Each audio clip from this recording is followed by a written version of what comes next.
యూజువల్‌గా మన దగ్గరికి స్టమక్ క్యాన్సర్‌తో వచ్చే పేషెంట్స్ సింప్టమ్స్ ఎలాగుంటాయంటే, వాళ్ళకి అన్నం అరగకపోవటం కానీ, లేకపోతే ఆకలి తగ్గటం కానీ, బరువు తగ్గటం కానీ, కొంతమందికి వ్యాధి నిర్ధారణ అయ్యే టైంకి వామిటింగ్స్ కానీ, బ్లీడింగ్ కానీ, హిమోగ్లోబిన్ తగ్గడం కానీ, ఇలాంటి రకరకాల సమస్యలతో పేషెంట్ మన దగ్గరికి వస్తారు. అలాగా స్టమక్ క్యాన్సర్ ఉంది అని అనుమానం కనుక ఉన్నట్టయితే ఫస్ట్ మేము చేసే పరీక్షలు ఎలా ఉంటాయంటే ఎండోస్కోపీ చేస్తారు. సో ఎండోస్కోపీ చేస్తే ఏంటంటే ఎండోస్కోపీలో స్టమక్లో ఎక్కడన్నా పుండ్లు కానీ అల్సర్లు కానీ ఏమైనా ఉన్నాయా లేదా అని సో ఒకవేళ అల్సర్ అలాంటివి ఏమైనా ఉంటే ఆ పేషెంట్కి అప్పుడే బయాప్సీ చేస్తారు. బయాప్సీలో కనుక స్టమక్ క్యాన్సర్ నిర్ధారణ అయిందంటే నెక్స్ట్ ఇమేజింగ్ ఎంతవరకు పాకింది, ఎలాగుంది ఏంటనేది చూస్తారు. సో పేషెంట్ సిమ్టమ్స్ బట్టి యూజువల్గా మనం చేసే స్కానింగ్ అనేది సిఈసిటీ అబ్డామిన్ అంటారు.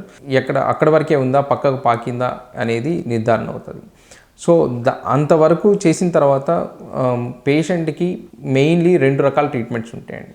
ఒకటి కీమోథెరపీ, రెండోది సర్జరీ అనేది స్టమక్ క్యాన్సర్కి అసలు మెయిన్ మొడాలిటీ ఆఫ్ ట్రీట్మెంట్. కానీ ఇక్కడ మనం వ్యాధి ఎంతవరకు పాకింది అంటే ఎర్లీగా ఉందా, లేకపోతే లోకల్లీ అడ్వాన్స్ ఉందా, లేకపోతే 4వ స్టేజ్ అంటే పూర్తిగా పాకి ఉందా అనే దాన్ని బట్టి పేషెంట్ డివైడ్ చేస్తాం. ఎర్లీగా ఉంది అని కనుక స్కానింగ్లో మనకి కనుక ఎర్లీగా ఉండొచ్చు అని కనుక అనిపిస్తే యూజువల్గా మనం పేషెంట్ని సర్జరీకి తీసుకెళ్తాం. సర్జరీ ముఖ్యంగా 2 రకాలు ఉంటాయండి.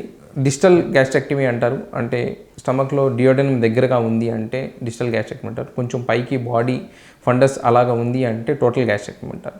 మెయిన్గా సర్జరీస్ ఈ 2 రకాల సర్జరీసే చేస్తారు. సో సర్జరీ అయిపోయిన తర్వాత మనకి ఫైనల్ హిస్టోపెథాలజీలో ఫైనల్ స్టేజ్ తెలుస్తుంది. దాన్ని బట్టి పేషెంట్కి ఫర్దర్ థెరపీ ఏమి ఇవ్వాలి ఏంటి అనేది నిర్ధారిస్తారు. సో అలా కాకుండా లోకల్లీ అడ్వాన్స్డ్ మనం స్కానింగ్లో చూసినప్పుడు స్టమక్ క్యాన్సర్ పక్కన నోట్స్కి బాగా ఎక్కువ స్ప్రెడ్ అయ్యి అలా ఉంది అంటే అలాంటి పేషెంట్స్కి ఫస్ట్ కీమోథెరపీ ఇస్తాం. సర్జరీ చేయకుండా ముందు కీమోథెరపీ ఇస్తాం. కీమోథెరపీ ఇవ్వటం వల్ల వ్యాధి కొంతమేరకు తగ్గే అవకాశం ఉంటుంది. సో వ్యాధి తగ్గిందా లేదా అనేది మళ్ళీ సర్జరీ ప్లాన్ చేసే ముందు మళ్ళీ సేమ్ స్కానింగ్ చేసి ముందు స్కానింగ్తో దీన్ని కంపేర్ చేసి సో తగ్గితే ఆ పేషెంట్ని సర్జరీకి తీసుకెళ్తాం. మళ్ళీ సర్జరీలో సేమ్ టైప్ ఆఫ్ సర్జరీస్ చేస్తారు. అలా కాకుండా 4వ స్టేజ్ పేషెంట్కి 4వ స్టేజ్ కనుక క్యాన్సర్ డయాగ్నోస్ అయితే ఆ పేషెంట్కి సర్జరీ రోల్ డైరెక్ట్గా ఉండదు. ముందు కీమోథెరపీ ఇవ్వటం కానీ లేకపోతే ఇప్పుడు మ్యుటేషన్ టెస్టింగ్ చేసి టార్గెటెడ్ థెరపీ ఇవ్వటం కానీ చేస్తారు. కానీ ఏ స్టేజ్లో అయినా పేషెంట్కి బాగా బ్లీడింగ్ అవటం కానీ వామిటింగ్స్ అవటం కానీ ఆహారం తీసుకోలేకపోవటం ఉంటే అప్ఫ్రంట్ ఏమి థెరపీ ఇవ్వకుండా ముందు సర్జరీ చేసే అవకాశాలు ఉన్నాయి. ఎందుకంటే ముందు సర్జరీ చేస్తేనే ఫర్దర్గా పేషెంట్ ఏదైనా ట్రీట్మెంట్ తీసుకోవడానికి ఫిట్గా ఉంటారు. సో వన్స్ ట్రీట్మెంట్ అయిపోయిన తర్వాత సేమ్ అన్ని క్యాన్సర్లని ఈ పేషెంట్ కూడా ఇంటెన్స్ ఫాలోఅప్ మీద ఉంచుతాము. సో మొదటి 2 సంవత్సరాలు 3 నెలలకు ఒకసారి, తర్వాత 3 సంవత్సరాలు 6 నెలలకు ఒకసారి, తర్వాత ఇయర్లీ వన్స్ ఫాలోఅప్లో ఉంచుతాం.